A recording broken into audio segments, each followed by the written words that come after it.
purpose is to provide more food into rural food deserts and bring economic development opportunities to those communities.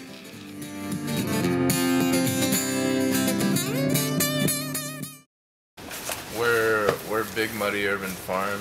We are here at Rebecca Bloom's of Bloom's Organics. They're helping us out with being able to start our seeds. So Big Muddy came to us and they said, we'd like you to grow our seeds.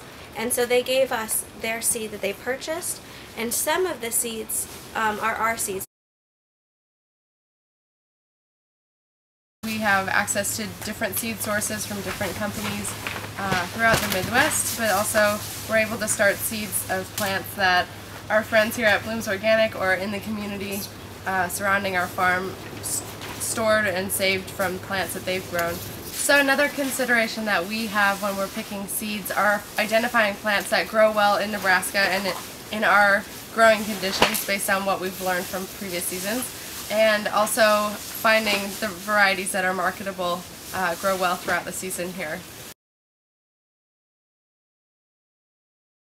Seed saving has been done for over 10,000 years, and it's basically evolved all the common garden plants that we have and all of our favorite varieties.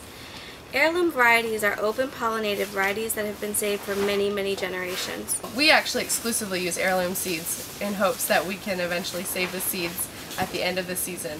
The reason why it's important to seed save is because it creates a locally adapted seed source and therefore a locally adapted crop.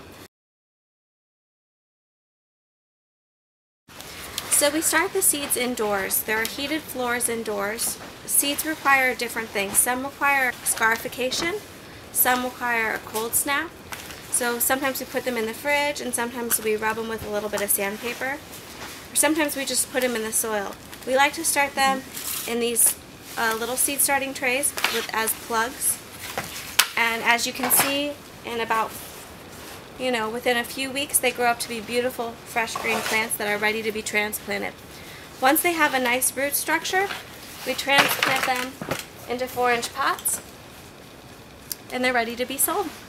When we seed plants, we do a soilless mix where it's very light and fluffy so that they have a lot of room to spread their roots.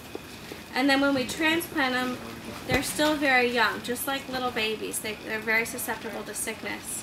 So we make sure that the pots are really clean, we scrub everything down, and we make a really nice fresh soil mix for them to have a lot of success rate.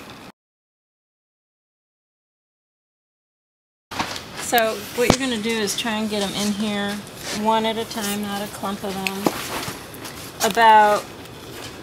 Give them about a ½ inch all the way around. Yeah. Can you see where they're going? Yeah. So just kind of get yourself some rows. They don't mind being right up against the edge even. They kind of like that for some reason.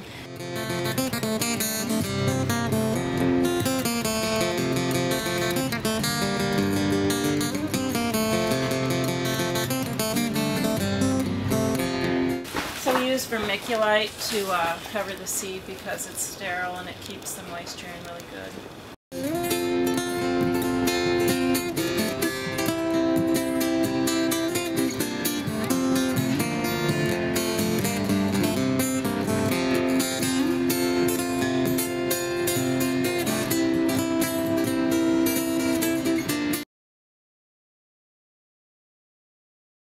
This small open flat here is where we started these peppers, and they were in here rather intensively, as you can still see in this section here that hasn't been spread.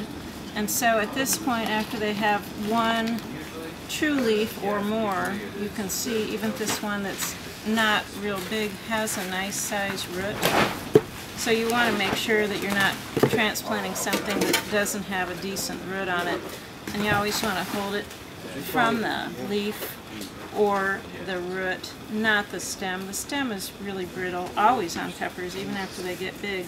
So then just to give them more room now so that they can grow up to, they'll probably be 5 or 6 inches by the time they get put in the ground, and they'll have many sets of true leaves.